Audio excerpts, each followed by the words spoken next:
앞으로 8주간 확신을 세우라는 주제로 설교를 합니다. 자, 오늘은 그 첫 번째로 죄사함의 확신에 대해서 설교하겠습니다. 구원은 죄사함입니다.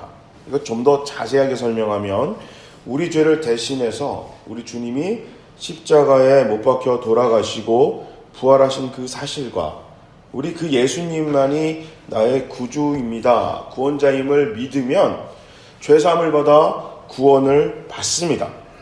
이 구원의 죄사함, 죄사함의 확신이 없으면 기쁨은 가끔 일어나는 사건이 됩니다. 그리고 두려움이나 죄책감, 그 다음에 의심이 내 생활 전반에 들이우게 됩니다. 자, 오늘 본문 요한일서 1장 8절은 이렇게 시작합니다. 우리가 죄가 없다고 말하면, 이렇게 말을 시작하는데요. 이거는 1세기 초대교회는 안팎으로요, 수많은 어려움이 존재했습니다.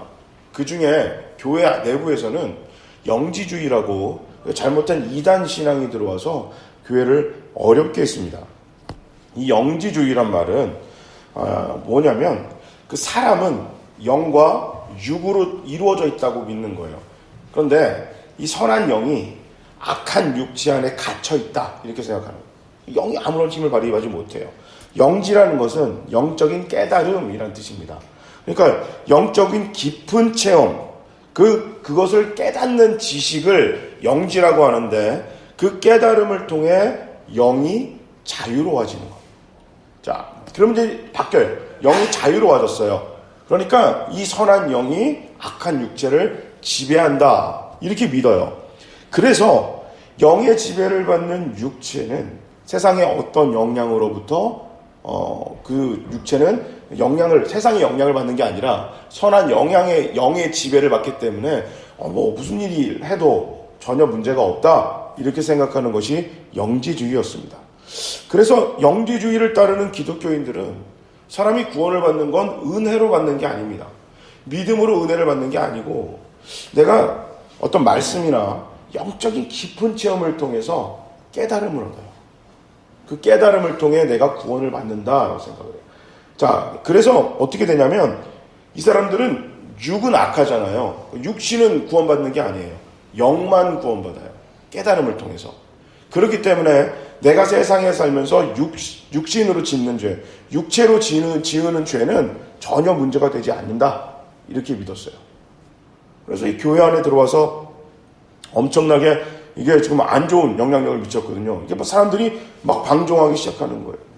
자, 그리고 영적인 것은 영적인 것과만 통한다, 이렇게 생각해서 천사를 숭배하거나 아주 신비한 체험만을 추구하는 것, 이런 게 영지주의 기독교인들이 이런 태도를 보였습니다. 이단이죠. 왜냐하면 구원을 하나님의 은혜로 받는 게 아니라 깨달음으로 내가 구원을 얻을 수 있다. 성경의 지식이 됐든 깊은 체험이 됐든 영적인 깨달음으로 구원을 받는다, 이렇게 했기 때문에 아주 이단입니다. 자, 골로새서 2장 8절에 사도 바울은 이렇게 얘기합니다.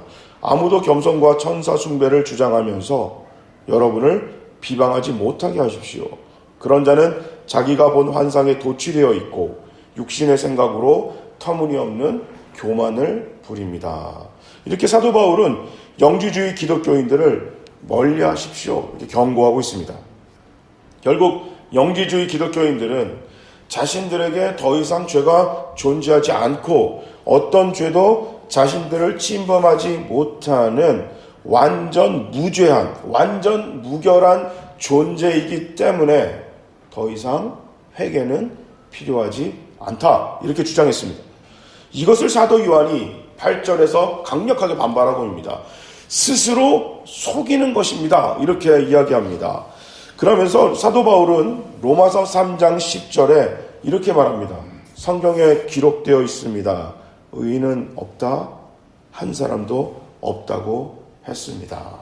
자, 그럼 성경은 어디 있을까요? 좋은 일만 하고 잘못을 전혀 저지르지 않는 의인은 이 세상에 하나도 없다. 그러니까 전도서 7장 20절에 좋은 일만 하고 잘못을 전혀 저지르지 않는 의인은 이 세상에 하나도 없다. 사도 바울은 전도서에서 그 얘기를 로마서에서 인용하면서 사람은 누구나 다 죄인입니다, 구약에서부터 그랬습니다, 라고 이야기를 합니다. 우리 주님도 마음으로만 범죄해도 육체로 지은 범죄랑 똑같다. 이렇게 죄 없는 사람은 있을 수 없다. 이렇게 강조하셨습니다. 8절에 자신이 죄인임을 깨닫는 것은 구원과 회개의 출발점이 되는 아주 중요한 것입니다. 그런데 영지주의자들은 영적인 깨달음만 있으면 육체는 죄를 지어도 괜찮다. 이렇게 주장합니다. 그래서 사도 요한은 8절에 뭐라고 얘기하냐면 진리가 그 속에 없습니다. 당신이 깨달았다고는 하지만 여러분들 안엔 진리가 없습니다. 라고 얘기합니다. 자, 여기서 진리라는 말이 알레데이아라는 말인데요. 이 말은 우리가 지식, 공기가 있다, 사람은 죽는다 라는 그 지식을 이야기하는 단어가 아니고 구원에 이르게 만들어준다라는 뜻이에요. 그 선물로 누군가가 나를 건져내게 만들 수 있는 그런 방법이라는 뜻이에요. 그러니까 오늘 본문에서 구원인데 사도 요한은 그래서 진리가 없다고 8절에 그들을 비판하면서 영지주의 기독교인들에게 구원은 없습니다.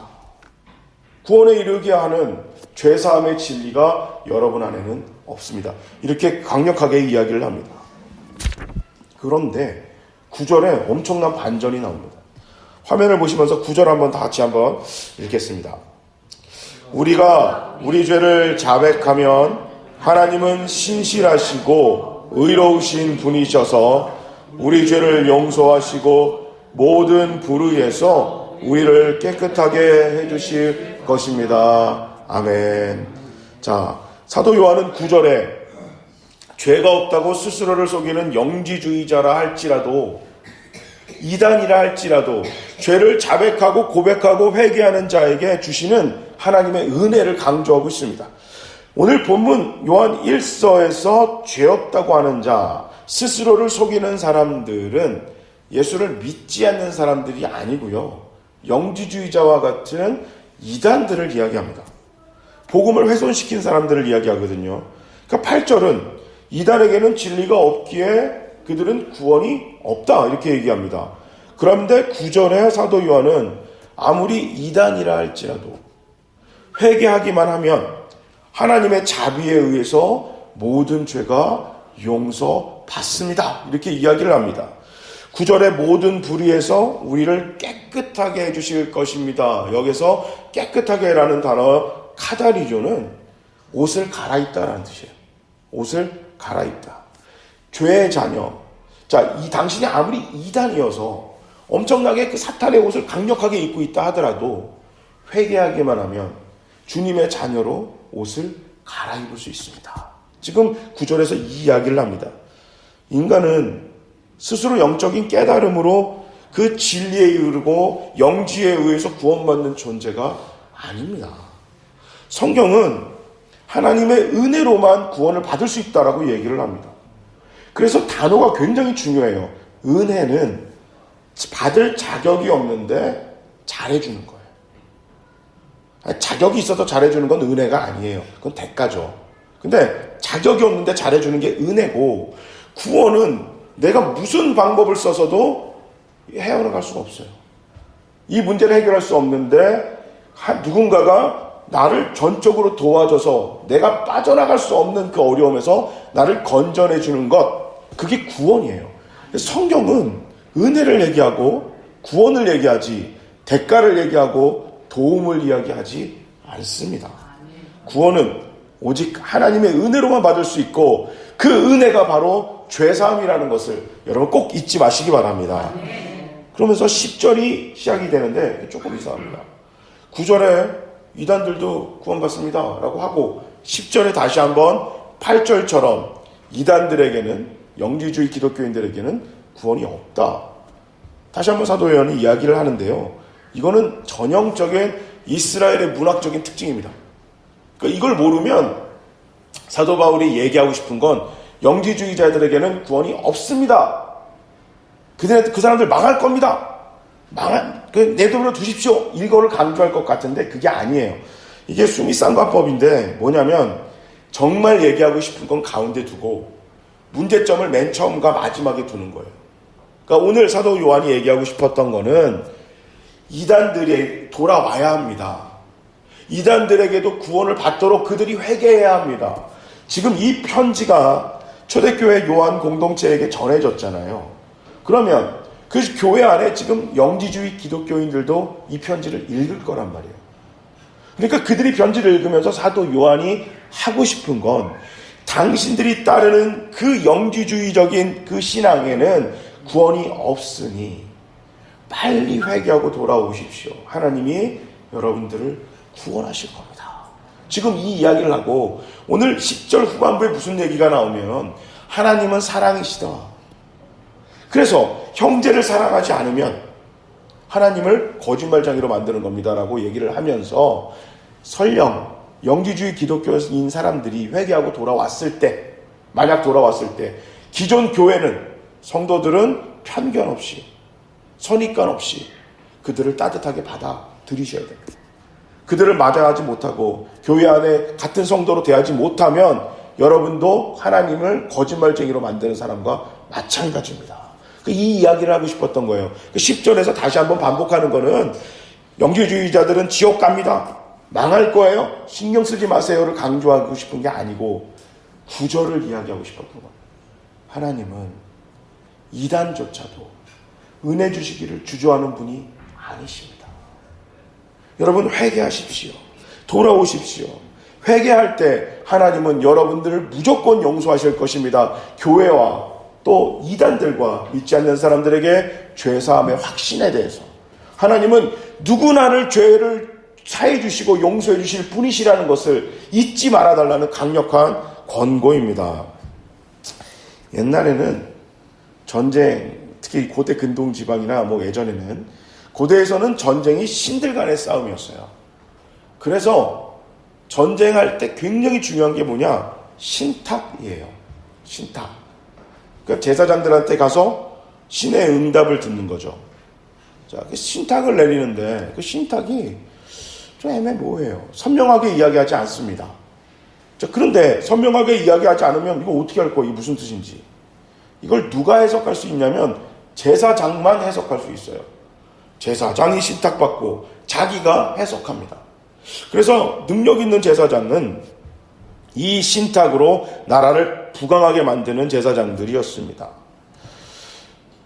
이런 안타까운 일들이 이스라엘도 당시의 시대적, 상황적 이런 문화에서 자유롭지 못했어요.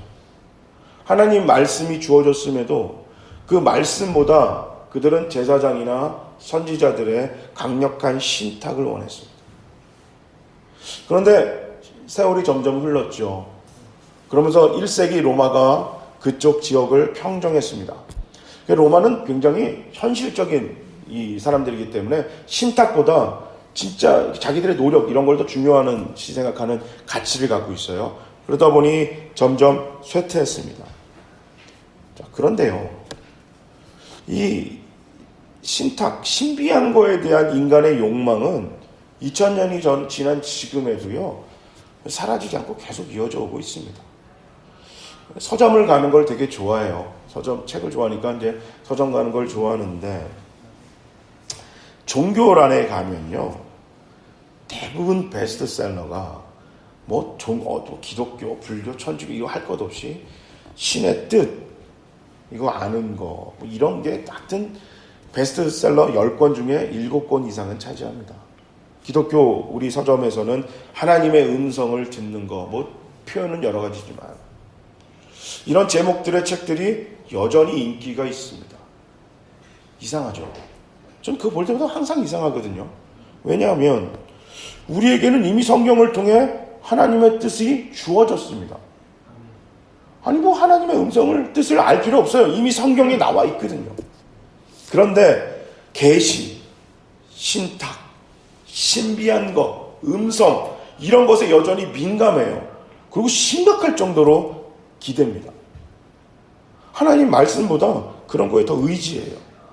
그래서 슬프게도 지금 교회에도 영지주의적인 그런 교회나 성도들이 분명히 존재합니다. 자, 영지주의 기독교인들은 성경 전체를 좋아하지 않습니다. 부분만 좋아해요. 어떤 부분은 귀하게 여기는데요. 전체는 좋아하지 않습니다. 그리고 성경을 연구하고 공부하는 것에 부담을 느껴요. 성경 공부합시다. 뭐 하면 부담을 느낍니다. 신천지나 이단들을 보면요, 아주 특수한 성경책만 봅니다. 다른 성경책 못 보게 해요. 왜냐하면 그것들로 잘못된 그 자기들의 이론을 만들어냈기 때문에. 그 다음에 성경을 마치 내가 원하는 그 액세서리를 하던, 여기서 한 구절, 여기서 한 구절, 여기서 한 단어, 여기서 한 단어 해갖고 짜집기를 만듭니다. 꼭 이단이 아니어도 영주주의적인 색채를 갖고 있는 사람들은 이거를 좋아해요. 그러고 나서 어떻게 포장을 하냐? 주님께서 내게 영감을 주셨다. 주님께서 말씀을 주셨다. 성경은 요한 1서는 요한 1서부터 처음 끝까지 한 번에 쫙 읽어 내려가야 그 의미를 알 수가 있는데 그냥 그 부분만 똑 빼요. 그러고 나서 전체는 좋아하지 않습니다. 심지어 목회자들 또한 이 목회자들이 신학교에서 공부 제대로 하는 거 그거 부정적으로 보는 사람도 있어요. 목사가 공부해가지고 되는 거냐? 기도하고 이 계시를 받아야지. 맞아요. 그러나 목사가 공부하는 건요, 이건 아주 기초적인 겁니다. 운전면허 없이도 운전할 수 있습니다. 그러나 면허증은 사회적인 약속입니다. 그죠? 운전을 하기 위해선 면허증은 사회적인 약속이에요. 목회자들이 신학교에서 열심히 공부해서 제대로 공부해서 뭐 전도사 고시를 보고 목사 고시를 패스해가지고 목사가 되는 거는 그거는 기본적인 약속이에요. 근데 목사가 공부해서 되는 거 아니라는 거예요. 음성을 들어야지. 주어진 말씀을 연구하고 기도하기보다 음성을 듣거나 깨달음을 더욱더 신뢰합니다.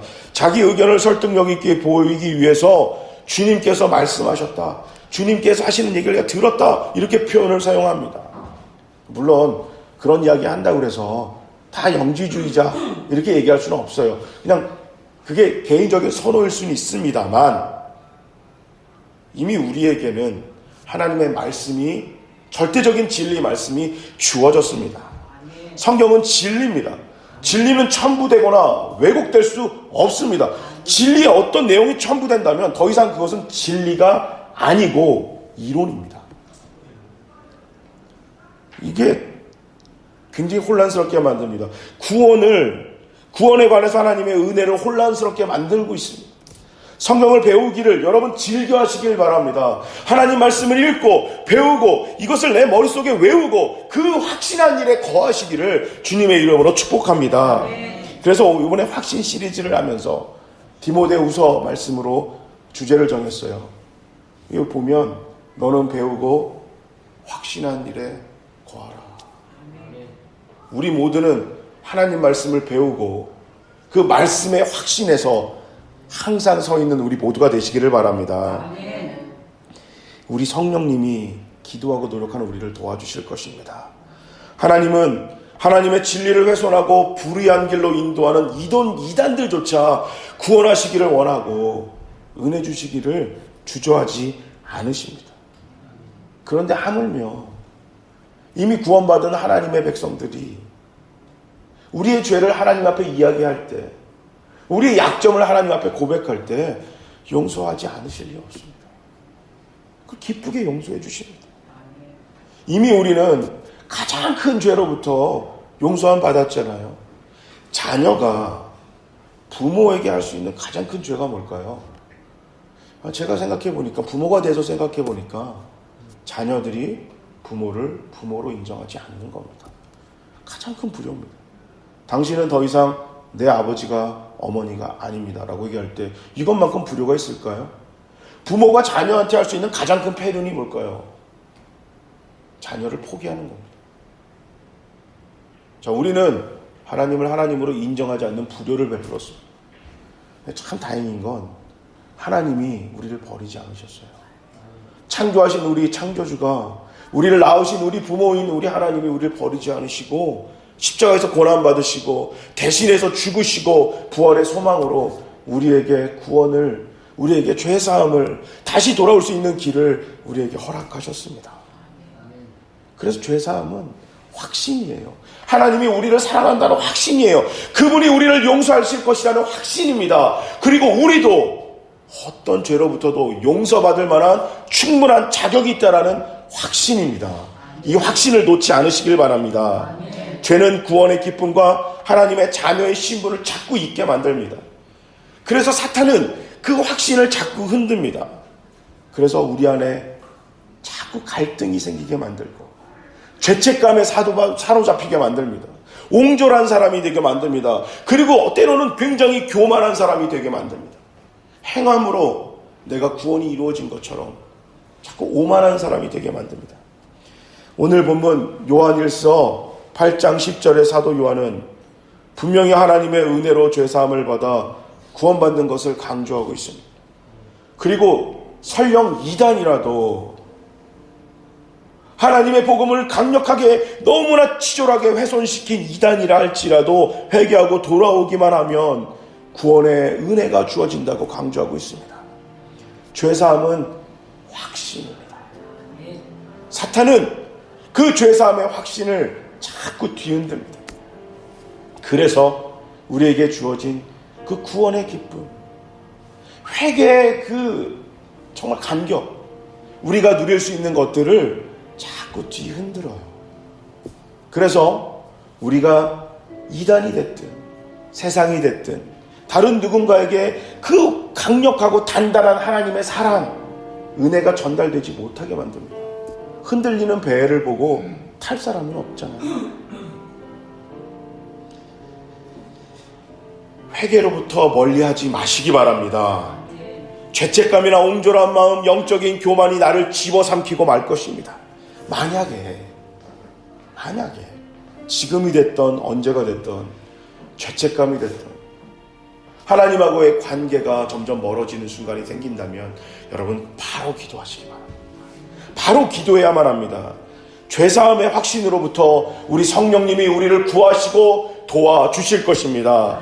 죄사함의 확신으로부터 사탄의 유혹으로부터 생기는 죄책감이나 잘못된 신앙을 이겨내는 이 자리 모두가 되시기를, 2020년이 되기를, 하나님 앞에 서는 그날까지 되기를, 죄사함의 확신이 항상 우리가 붙들고 회개의 즐거움으로 살아갈 수 있는, 그로부터 죄로부터 우리가 점점 멀어지는 우리 모두가 되시기를 주님의 이름으로 축복합니다.